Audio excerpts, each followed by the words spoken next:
न्याजी के हुक्म पर उनके जत्थों ने मुल्क दुश्मनी की।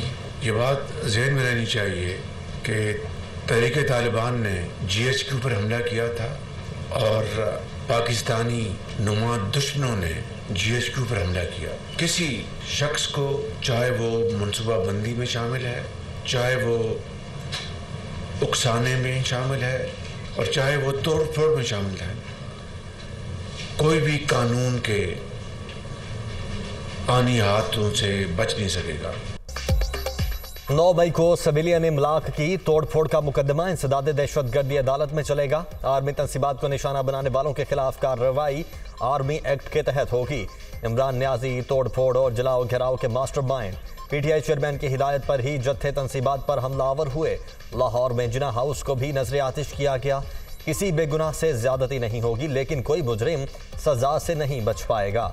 वजीर आजम का इजलास से खिताब।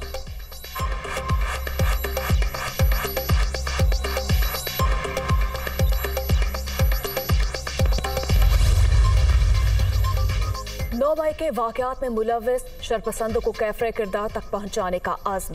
शहबाज शरीफ की सदारत में अहम इजलास। निगरान वजीर आला पंजाब और सिक्योरिटी हुकाम की भी शिरकत। जलाओ घेराव के मुलजिमान की गिरफ्तारियों के हवाले से ब्रीफिंग।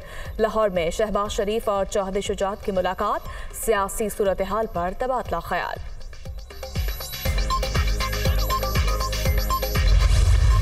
जेल से इतना खौफ कि पिछले 4 माह जो है इसने लोगों को ढाल बनाए रखा।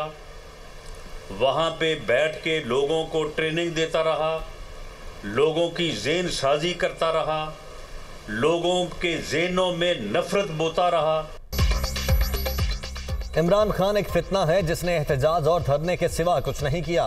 2018 में बाकायदा मंसूबे के तहत नून लीग के खिलाफ साजिश की गई। PTI चेयरमैन मुखाफात अमल का शिकार हैं। जेल से खौफजदा इंसान ने लोगों को ढाल बनाए रखा। राना सनाउल्लाह की तनकीद।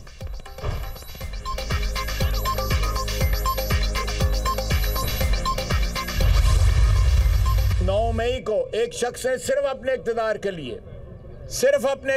के लिए पाकिस्तान की असास पे हमला किया। जो रिश्ता है पाकिस्तान की आवाम का इस मट्टी का हमारे शोहदा के साथ, उसको चैलेंज किया।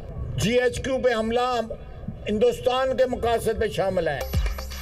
एक शख्स सिर्फ अपने इक़्तिदार के लिए पाकिस्तान की असास पर हमलावर हुआ।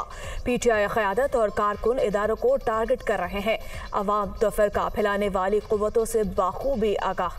GHQ समेत दीगर अहम तंसीबात के जलाओ घेराव में भारतीय मकासद भी कार फरमा है। कोई नई फौजी अदालत नहीं बन रही। वज़ीर दिफा की मीडिया टॉक। ख्वाजा आसिफ की क़यादत में पाक फौज से इजहार यकजहती के लिए रैली। शुरका की चवंडा में शोहदा की यादगार पर हाज़िरी।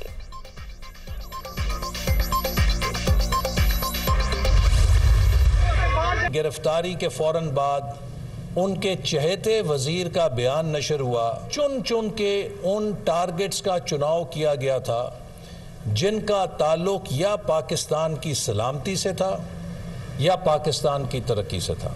9 मई को जो कुछ हुआ है इसे किसी भी तरह किसी भी मुल्क में सियासी एहतजाज के पलड़े में नहीं डाला जा सकता।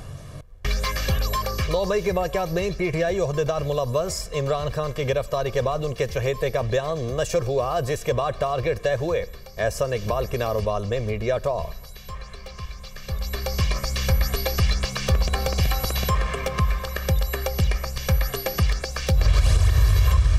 इमरान खान साहब ने जो बातें आज वो अमेरिकन इमदाद की तलब और अमेरिका की मिन्नतें और पाँव पढ़ रहे हैं, अगर वो पार्लियामेंट में रहते, सियासी जमातों के साथ मुज़ाकरात करता, और मैं आज भी कहता हूँ कि इलेक्शन ही वे फॉरवर्ड है इस मुल्क की सियासी जो है डेडलॉक का।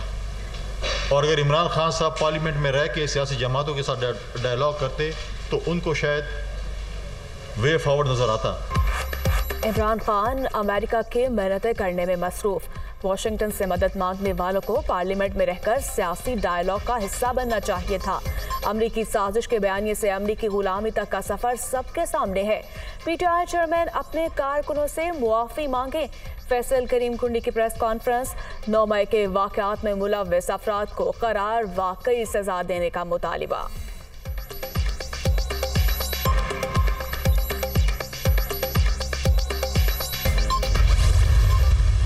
जैसे ही साइफर वाला ड्रामा शुरू हुआ तो इमरान खान ने पूरी कौम को ट्रक की बत्ती के पीछे लगाया और कहा कि जी अमेरिका ने साजिश की है। आज आप बोलते हो कि मुझे आर्मी चीफ ने निकाला। ये तजाद नहीं है, ये मुनाफकत है। तकलीफें काट कौन रहा है?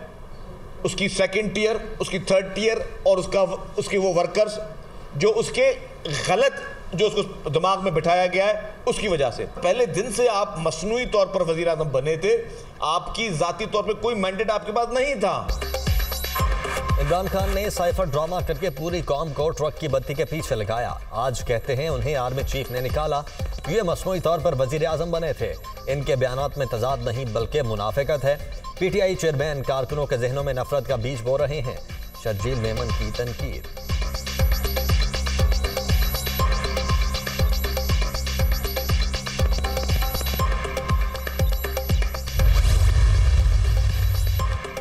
सियासी कारकुन मिसाज जलाते हैं, ना ही जलाओ घेराव करते हैं। 9 मई को इस्तेमाल होने वाले लोग वो हिब्बे वतन नहीं।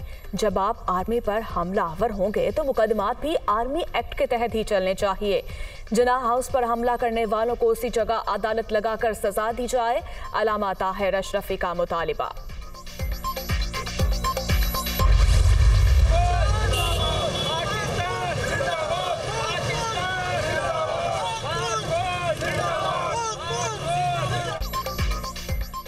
अफवाज पाकिस्तान से यकजहती का इजहार। मुख्तलिफ शहरों में रैलियां। शुरका की फोर्सेज के हक में नारेबाजी। साहिबाल, कसूर, भावलनगर, बिहाड़ी, सखर, लाड़काना और जैकबाबाद समेत मुख्तलिफ मकामात पर शहरियों का वतन के मुहाफिजों के शाना बशाना खड़े होने का एयाता। कराची में मज़ार कायद से सी व्यू तक साइकिल रैली का इनेकाद।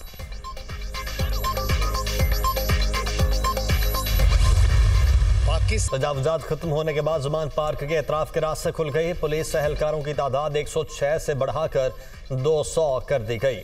इमरान खान की रिहाइशगाह के अंदर और बाहर लगे कैंप गुज़श्ता रोज खत्म कर दिए गए थे।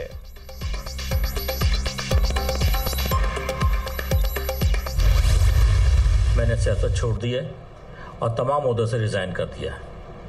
मैं एज ए प्रोफेशनल बिजनेसमैन अपने मुल्क को डिफरेंट कैपेसिटी में सर्व करना चाहता हूं। पीटीआई को एक और झटका। आफ्ताब सदीकी और उस्मान तरकई ने भी पार्टी छोड़ दी। दोनों रहनुमाओं की जानिब से 9 मई के वाकयात की मजम्मत, जलाओ, घेराव और तोड़फोड़ के जिम्मेदारों को सजा देने पर जोर।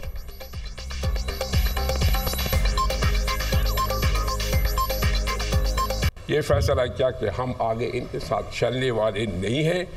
मैंने बुनियादी रुकनीत से पाकिस्तान तहरीक इंसाफ के उससे भी रिजाइन कर दिया है। नवाज शरीफ के नाम पर लंदन में एक और गाड़ी रजिस्टर्ड। नामालूम अफराद की जानिब से करवाई गई रजिस्ट्रेशन की मजमूई तादाद 4 हो गई। पुलिस तहकीकात में मसरूफ। गाड़ियां रजिस्टर्ड करवाने का मकसद जराइम करके ताल्लुक नवाज शरीफ से जोड़ना हो सकता है। लीग कायद के ऑफिस की जानिब से खदशे का इजहार। पीआईए के हज ऑपरेशन का आगाज। कराची से पहली परवाज 330 आज़मीन को लेकर मदीना मुनव्वरा पहुंच गई। कौमी एयरलाइन मजमूई तौर पर 315 परवाजें ऑपरेट करेगी। रवा बर्स 2.25 लाख अफराद फरीज़ा हज अदा करेंगे।